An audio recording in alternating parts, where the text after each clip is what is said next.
The message arrived on a quiet Tuesday morning, a simple ping that would forever change humanity's destiny. The signal, detected by radio telescopes across Earth, carried a diplomatic greeting in over 1,000 languages. Humanity wasn't alone anymore.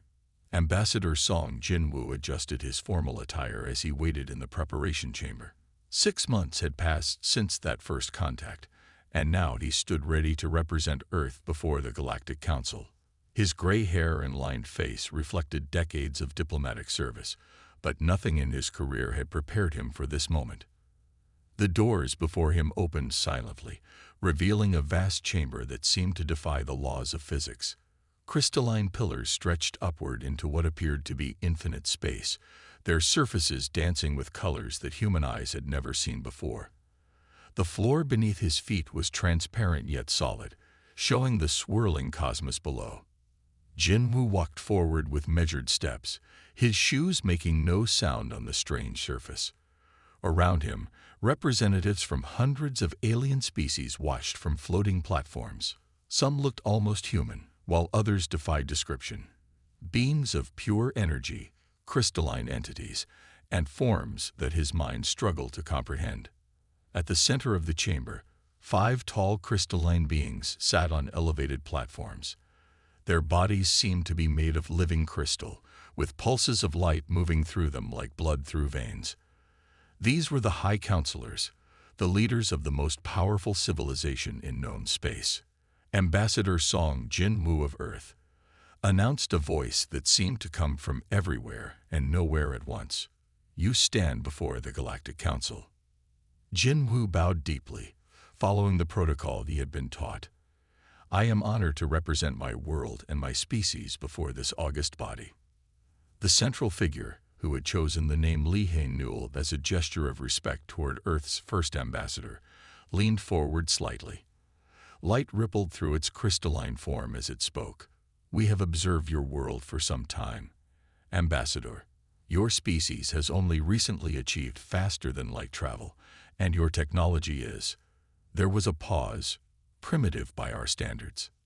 Several of the alien representatives made sounds that Jinwoo's translator interpreted as polite amusement. He maintained his diplomatic smile, even as his hands clasped tightly behind his back. "Nevertheless," Hae-Newell continued, "we have seen potential in your kind. Your adaptability and resourcefulness are remarkable. The Council has voted to offer Earth provisional membership in our alliance." Jinwoo bowed again. "Earth is grateful for this opportunity." "There will be conditions, of course," another counselor added. "Your species must prove itself worthy of full membership. You will be granted access to certain technologies, but others will be restricted until you have shown sufficient advancement." "We understand," Jinwoo replied, maintaining his calm demeanor. In his mind, he thought of the massive fleet hidden in dimensional pockets throughout the asteroid belt, technology that would make these beings' crystalline jaws drop, if they had jaws. "Your species will be assigned a mentor race," Hae-Newell explained. "They will guide your development and ensure you do not advance too quickly for your own safety." Jinwoo nodded, thinking of the quantum computers and AI systems Earth had developed centuries ago, safely hidden from prying eyes. "We look forward to learning from our more experienced neighbors."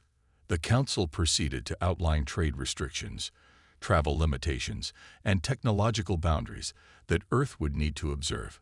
Jinwoo listened carefully, noting how they treated Earth like a child taking its first steps. As the session concluded, Hae-Newell made one final announcement. "Welcome, Earth, to the galactic community. May your species find its place among the stars." Walking back through the chamber, Jinwoo allowed himself a small smile. In his pocket, he carried a quantum-encrypted communicator that would send one simple message back to Earth. Protocol Omega initialized. This would trigger a cascade of carefully planned responses, each designed to maintain the illusion of Earth's technological inferiority, while quietly preparing for the day when humanity would reveal its true strength. The Council had no idea that Earth's isolation hadn't been due to technological limitations. It had been a choice, a time used to build and prepare. Humanity had learned long ago that it was better to be underestimated than feared. As Jinwu stepped onto his transport ship, he thought of the massive fleet waiting in the asteroid belt, ships that made the Council's finest vessels look like toys. Sometimes, the best way to win wasn't to show your hand too early. Earth would play the role of the humble newcomer, learning and observing. And when the time came, when the galaxy truly needed them, humanity would show just how primitive they really were. The transport ship engaged its engines, carrying Jinwu back to Earth. Behind him, the Council continued its sessions, unaware that they had just welcomed a wolf in sheep's clothing into their midst. The game had begun, and humanity was playing for keeps. Council Inspector Kim Min-soo stared at the holographic display of the Sol system, her eyes fixed on the blinking red zones that marked Earth's so-called heritage areas. For the past 5 years, she had watched these restricted zones with growing suspicion. The energy readings made no sense for simple cultural preservation sites. Today marked her 100th attempt to gain access to Zone 7, a seemingly empty region of the asteroid belt. As usual, the response came back quickly. Access denied due to cultural preservation protocols. Min-soo leaned back in her chair aboard the Council inspection vessel, Starseeker. Her small office was filled with data screens showing various measurements from Earth's solar system. One particular reading caught her attention, a massive power spike from Zone 7 that lasted exactly 2.3 seconds before disappearing. "Computer, replay the energy signature from Sector 47B, she commanded. The hologram shifted, showing a clear surge of power that shouldn't exist in empty space. What frustrated her most wasn't just the reading itself, but how the humans always had perfectly reasonable explanations for everything. Testing clean fusion arrays, they would say, or conducting gravitational research. Their answers were always polite, always documented, and always just barely within their permitted technology levels. Too perfect, in Min-soo's opinion. She gathered her findings and headed to her scheduled meeting with Councillor Park Ji. The journey through the Council Station's crystalline corridors gave her time to organize her thoughts. The humans were hiding something. She just needed to prove it. Councillor Park's office offered a stunning view of Earth below, its blue-white surface peaceful and seemingly ordinary. The councillor, a being of swirling energy contained within a humanoid form, gestured for Min-soo to sit. "Another report about the humans, Inspector." Park's voice held a note of amusement. "You've become quite focused on their activities." Min-soo displayed her findings, pointing to specific energy spikes. "These readings suggest technology far beyond their approved level. Look at these power signatures. They're similar to dimensional folding, but the humans shouldn't have that capability for at least another century." And yet, Park replied, "Every investigation shows them operating within guidelines. Their mentor race reports satisfactory progress. Perhaps you're seeing patterns where none exist." Min-soo played her final card. "I'd analyzed their resource consumption. The materials they mined from their asteroid belt don't match their reported industrial output. Somewhere, somehow, they're hiding massive manufacturing operations." "Inspector," Park's tone grew serious, "do you realize how many resources we've already dedicated to monitoring Earth? They're a young species, barely able to reach their own system's edges. Their ships are primitive, their AI systems basic. What exactly do you think they're hiding?" "I don't know," Min-soo admitted, "but something about their behavior doesn't add up. They accept our restrictions too easily. They never push boundaries like other young species. It's as if they're perfectly content to appear primitive." As they spoke, Min-soo's scanner beeped. Another energy spike, this time from Zone 3. She pulled up the reading, showing it to Park. "This output could power a small fleet, yet they claim it's from a cultural preservation beacon." Park studied the reading. "Have you considered that your own prejudices might be clouding your judgment? The humans have been nothing but cooperative." "That's exactly my point," Min-soo insisted. "No species is this cooperative. Every other race we've inducted has tried to circumvent restrictions, acquire advanced technology, or push their boundaries. The humans just accept everything. She pulled up a map of the restricted zones. These areas form a pattern. If you connect them, they create a perfect geometric arrangement around Earth. That's not random. That's not cultural. That's strategic. Park's energy form flickered, a sign of contemplation. What would you suggest? Let me conduct one thorough scan. Just one. If I'm wrong, I'll drop this entirely. You know we can't do that, Park replied. It would violate multiple treaties. Besides, what could they possibly be hiding that our sensors haven't detected? Min-Su gathered her data pads, frustration evident in her movements. Something big enough that they're willing to look primitive to keep it secret. As she left the office, Min-Su paused at the window, looking down at Earth. The seemingly simple planet spun below, its restricted zones like invisible sentinels standing guard. Whatever the humans were hiding, she would find it. After all, no species chose to appear weaker than they were without a very good reason. Back in her office, she started a new analysis. If she couldn't scan the zones directly, she would study everything around them. The humans might be clever, but they couldn't hide everything. Sooner or later, they would make a mistake, and she would be watching when they did. What she didn't know was that deep within Zone 7, behind layers of dimensional shielding, a massive shipyard hummed with activity. The humans had indeed made a choice, to hide their true capabilities until the right moment. And that moment was coming sooner than anyone suspected. The attack came during what the Council called the Peace Hour, when most worlds were celebrating 5,000 years of galactic stability. The first sign was a massive quantum burst that knocked out communication relays across 3 sectors. Then the Ravager ships appeared. Chief Strategist Kang Do-hyun stood in the Council's war room, watching as red markers spread across the galactic map like a virus. Each marker represented another fallen world. His hands gripped the edge of the holographic display as the latest reports came in. Proxima Colony has gone dark. An aide announced. No survivors reported. The Ravager ships defied conventional physics. Massive organic mechanical hybrids that seemed to eat energy weapons, shrugging off the Council's most powerful weapons. Their hulls regenerated damage almost instantly, and their weapons cut through planetary shields like paper. "Show me the Centauri defense line," Do-hyun commanded. The map shifted, revealing a wall of Council warships trying to hold back the invasion. As he watched, 3 more ships winked out of existence. Ambassador Song Jinwoo sat silently in the back of the chamber, his aged face revealing nothing. His fingers moved slightly over a small device in his pocket, sending a carefully coded message back to Earth. 5 words that would change everything. Protocol Omega authorized. Fleet activate.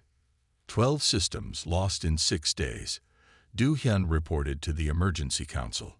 The crystalline beings that made up the Council leadership had lost their usual sparkle, their forms dulled with worry. Our best ships can't even scratch their hulls. The Ravagers simply absorb our energy weapons and grow stronger. How did we not see them coming? Demanded one Council member. Our sensor networks cover the entire galaxy. They came from outside, Do-hyun explained, beyond the galactic rim. Our sensors were all pointed the wrong way. More reports flooded in. The Ravagers weren't just destroying military targets.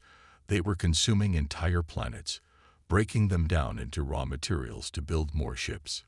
Billions of lives had already been lost. Ambassador Song watched as panic spread through the Council chamber.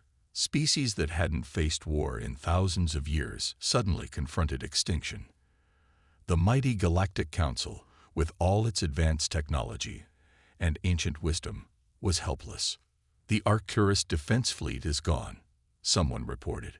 The whole system, it's just gone. Do-hyun pulled up tactical displays, trying to find any weakness in the Ravager ships.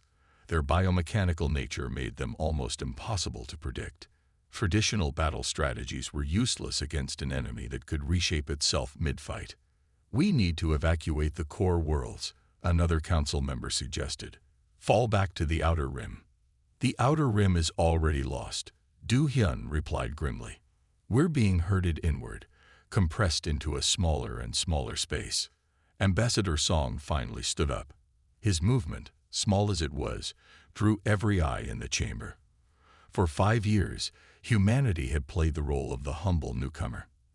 Now, watching the mighty council crumble, he knew it was time. The Sol system stands ready to assist, he announced quietly.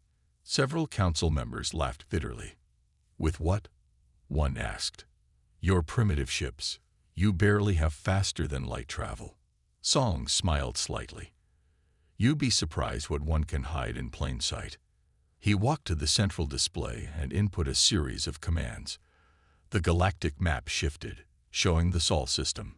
The mysterious heritage zones that had frustrated Inspector Kim for years now glowed with active energy signatures. What are we looking at? Du Hyun asked, leaning forward. Humanity's real fleet, Song replied. We built it centuries ago, during our isolation. We kept it hidden, waiting for a moment when it would be truly needed. The council chamber erupted in shocked murmurs. Before anyone could demand explanations, a new alert sounded. A massive Ravager fleet had just appeared at the edge of council space, the largest one yet. They're heading for Earth, Du Hyun announced, his voice grim. Song's smile grew slightly wider. Good. Let them come. It's time to show you what humanity can really do. He sent another coded message. Release the seals. All ships deploy. In the Sol system's restricted zones, ancient engines began to power up. Humanity's hidden fleet was about to reveal itself, and the galaxy would never be the same. The Ravagers were about to learn why humans had chosen to hide their strength for so long. Not out of fear, but because they understood a simple truth. The greatest advantage comes from being underestimated. Captain Yoon Ha felt the deep vibration of ancient engines coming to life beneath her feet. The bridge of the ESS Thunderstorm lit up with displays as systems that had slept for centuries awakened. Through the main viewport, she watched the dimensional pocket dissolve, revealing her ship to normal space for the first time in 200 years.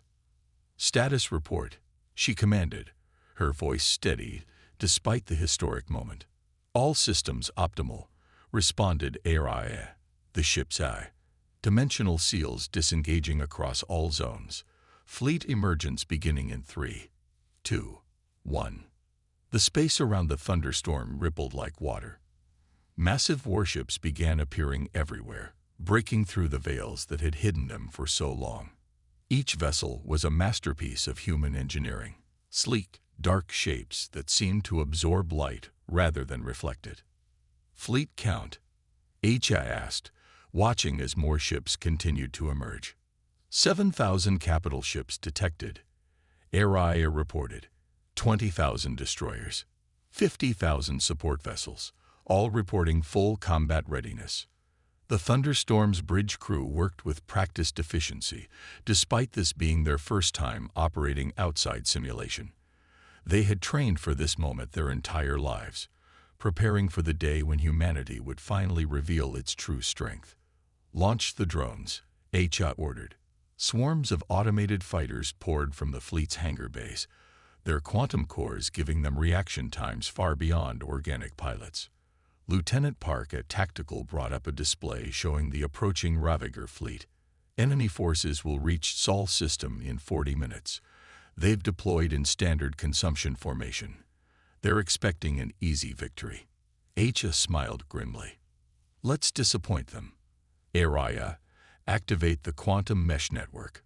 Link all fleet AIs. The ship's systems hummed as they connected to the vast neural network that would coordinate the entire fleet. Each vessel's AI joined into a single consciousness, able to react and adapt as one entity. Remember your training, Acha addressed her crew. Everything we've prepared for starts now. Humanity has hidden long enough. Through the viewport, she watched as more ships took position. The Thunderstorm-class vessels, Earth's most powerful warships, formed the core of the battle line. Around them, Swarms of smaller ships moved in complex patterns, creating overlapping fields of fire. "Captain," her communications officer called out, "we're receiving transmissions from Council observation posts. They're demanding explanations." "Send them our prepared response," HFY replied. "Let them watch and learn." The fleet's formation was unlike anything the galaxy had seen before. Not the rigid lines favored by Council forces, but a fluid, ever-changing pattern. Ships moved in three-dimensional combat dances that had been perfected over centuries of preparation. "Ravager fleet has detected us," Tactical reported. "They're accelerating. Time to engagement, 20 minutes. HFY stood from her command chair, walking to the main tactical display. "Araya, show me their approach vector." The hologram expanded, showing the massive Ravager fleet, organic mechanical monstrosities that had terrorized the galaxy. They moved with absolute confidence, expecting to find another easy target. "All ships, Combat Protocol Sierra," she commanded. "Activate dimensional shields and power up the phase cannons. Today we show the galaxy why humanity chose to hide its strength." The Thunderstorm's weapons came online, systems that no other species had even theorized possible. Quantum-locked phase cannons, capable of ignoring conventional shields. Dimensional torpedoes that could bypass normal space. Counter-organic field generators specifically designed to disrupt biomechanical systems. "Enemy fleet entering weapons range in 5 minutes, Tactical announced. HFY watched the approaching Ravagers, feeling a strange calm. This was humanity's moment, not just to fight, but to protect. They had built this fleet not for conquest, but for defense. They had hidden it not out of fear, but out of wisdom. "All ships, final combat positions," she ordered. "Prepare to engage on my mark." The fleet moved as one, taking up their battle stations. Each ship knew its role. Each crew understood their part in the coming fight. They had trained for this moment for generations. "Enemy fleet in range," Tactical reported. "They're charging weapons." HFY straightened her uniform, her voice clear and commanding. "All ships, weapons free. Show them what humanity can do." The space between the fleets lit up as Earth's ships opened fire. Weapons that defied conventional physics struck the surprise Ravager vessels. For the first time since their invasion began, the Ravagers faced an enemy they hadn't expected and couldn't immediately counter. Direct hits across their front line, Tactical reported with satisfaction. Their regenerative systems are failing to compensate. The battle had begun, and with it, the galaxy's understanding of humanity would change forever. The Thunderstorm led the charge, its ancient engines roaring to life, carrying humanity's hidden strength into the light at last. Chaos erupted in the council chamber as the holographic displays showed something impossible. The human ships moved with perfect coordination, their weapons tearing through Ravager vessels like paper. Admiral Choi Hyun-ki's voice came through clear and confident, directing a battle that was rapidly becoming a slaughter of the Ravagers.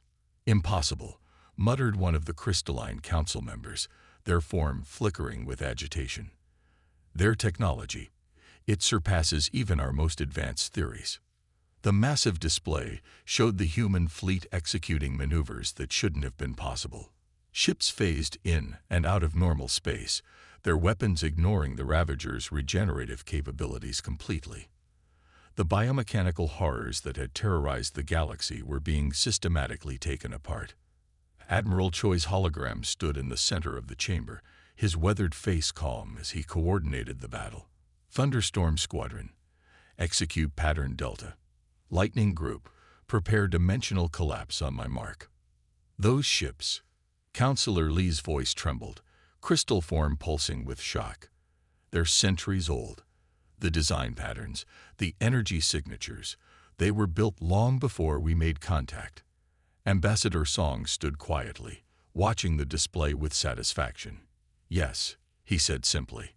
"We built them during our darkest hours, when we thought we were alone in the universe, when we believed that anything we met among the stars might be hostile. The council chamber fell silent as they watched another Ravager dreadnought dissolve under concentrated fire from human vessels. The ship's biomechanical structure tried to regenerate, but something in the human weapons prevented it. Phase cannons, Song explained, seeing their confusion. They fire through dimensional space. No conventional shield or hull can stop them. We developed them centuries ago, preparing for exactly this kind of threat. A junior council member rushed in with new data readings. The human ships, they're networked together with quantum AI systems. Their reaction times are beyond anything we've ever seen. On the main display, Admiral Choi's fleet executed another impossible maneuver. Ships moved in perfect synchronization, their formations flowing like water around Ravager attacks. Where council ships had been torn apart, the human vessels seemed almost untouchable. During our isolation, Song continued, his voice carrying across the silent chamber, we had time to prepare, to build, to think about what we might face in the darkness between stars. Every ship you see was built with one purpose, to protect not just humanity, but any civilizations we might one day meet. The council watched as human fighters swarmed around a massive Ravager mothership.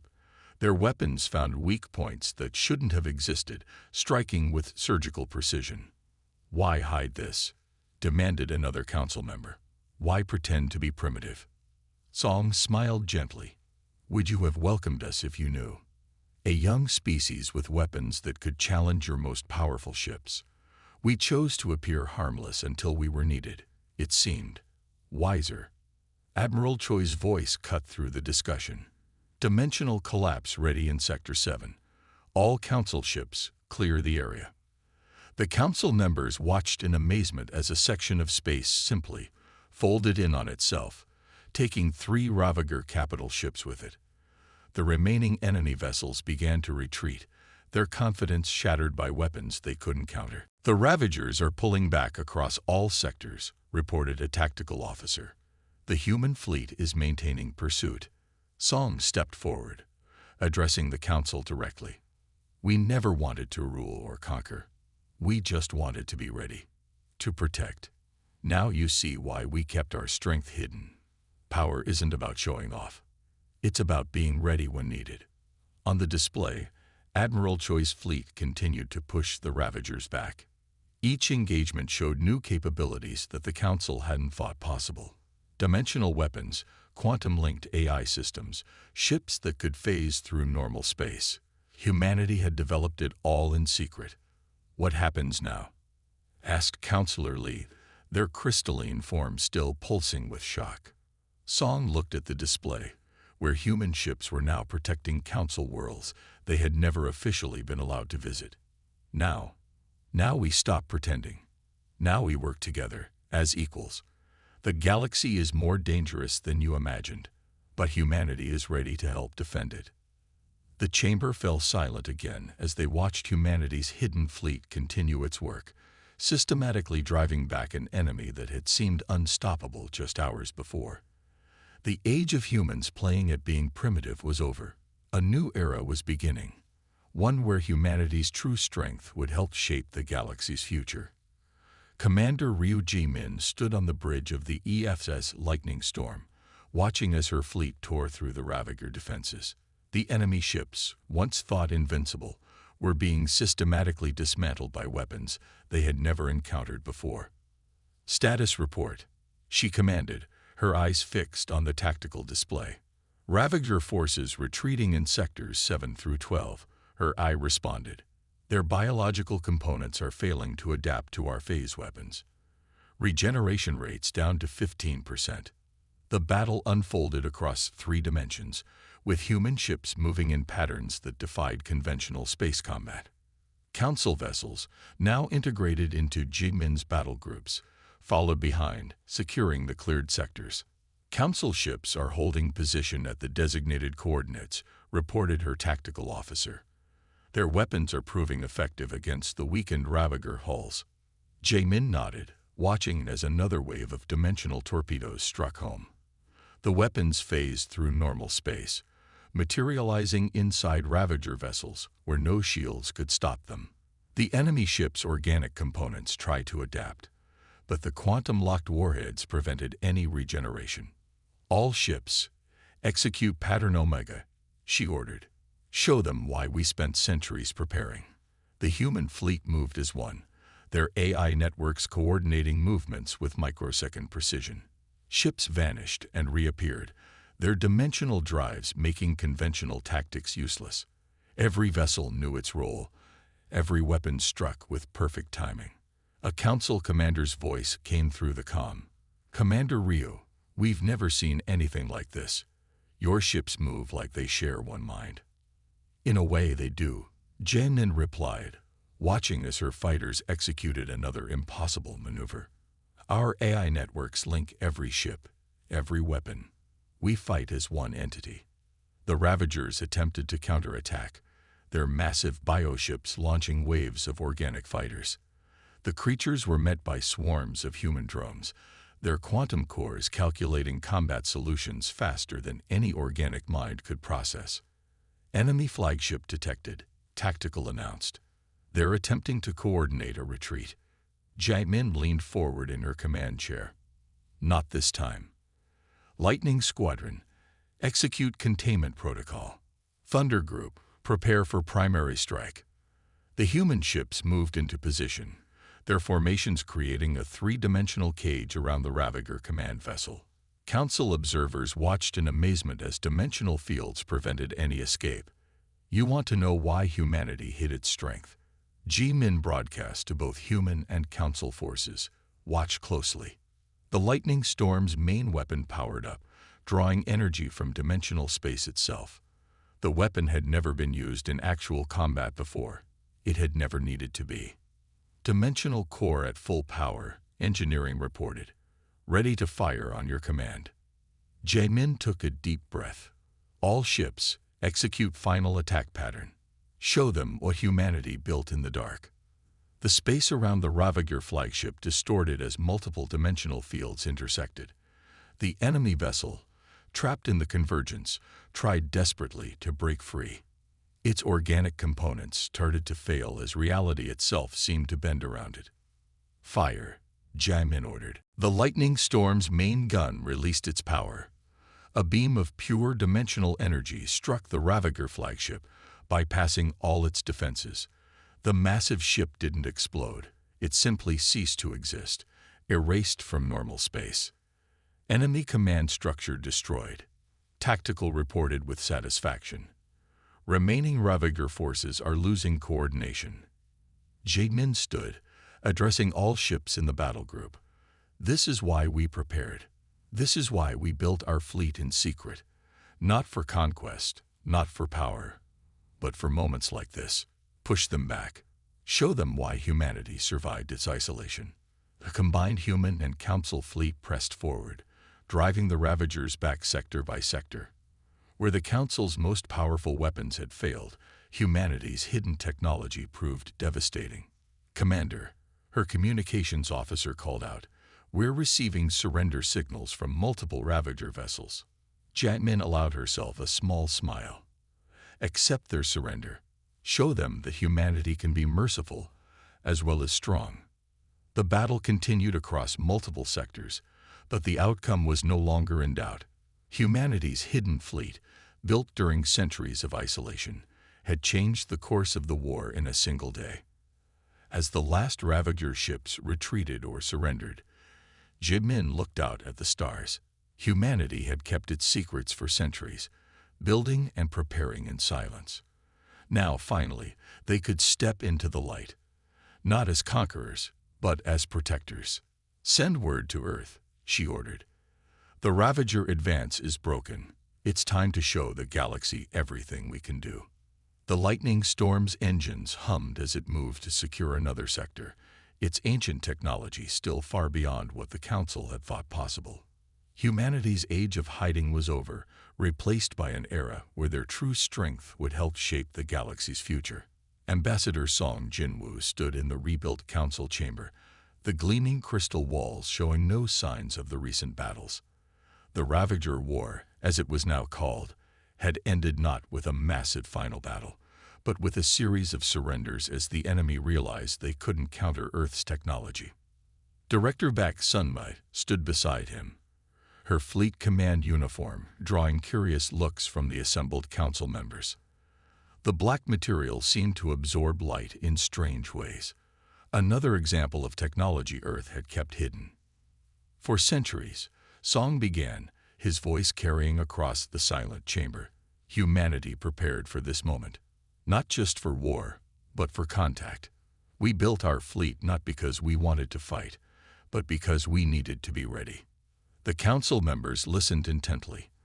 Their crystalline forms flickered with various emotions as Song activated a holographic display showing Earth's true technological achievements.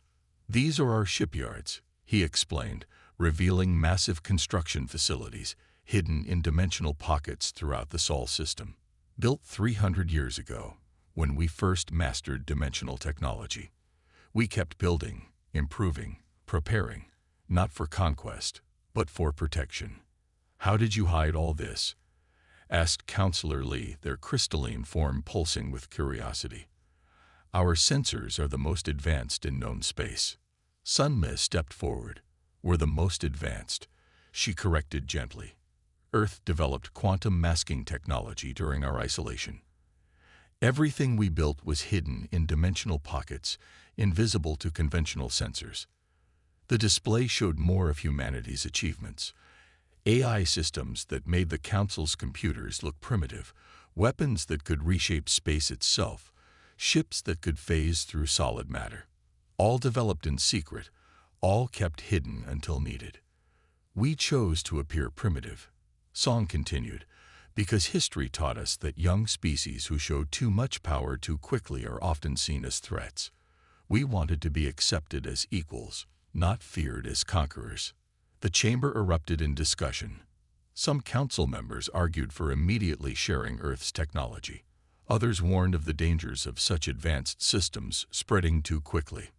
"We don't offer our technology freely," Sun-mi announced, silencing the debate. "But we do offer our protection. Earth's fleet will stand ready to defend any world that asks for help." Song nodded in agreement. "We spent centuries preparing not just to fight, but to protect. Now we can do that openly, as part of the galactic community." The display shifted to show the Ravager ships now being studied by human scientists. Their biological technology, once thought invincible, had proven no match for weapons designed to fight across dimensional boundaries. "Earth requests full council membership," Song stated, "not as a primitive species needing guidance, but as equals ready to contribute to galactic peace." The council chambers fell silent again. The implications were clear. Humanity wasn't asking permission. They had earned their place through actions, not words. Counselor Lee spoke first. "The galaxy has changed. Perhaps it's time the council changed with it." Sun-mi watched as the council members voted. The outcome was never in doubt. Earth had proven itself not just powerful, but wise. They had hidden their strength not out of fear, but out of a desire for peaceful cooperation. "Membership granted," announced the head counselor. "Earth joins the council as a full member, with all rights and responsibilities." Song bowed slightly. "We accept, and we offer something in return. Knowledge. Not all of our technology, but enough to help protect against future threats. The galaxy is vast, and there may be more dangers lurking in the dark." As the session ended, Sun-mi looked out at the stars visible through the chamber's crystal walls. Humanity had stepped out of the shadows, revealing its true strength not in conquest, but in defense of others. The age of hiding was over. A new era was beginning, one where humanity's carefully preserved knowledge and power would help shape a safer galaxy for all species. "We weren't primitive," Song repeated softly. "We were careful. And now we can truly work together as equals." The future stretched out before them, full of possibilities. Humanity had kept its secrets, built its strength, and waited for the right moment. Now finally, they could be themselves, protectors, innovators, and partners in the great galactic community.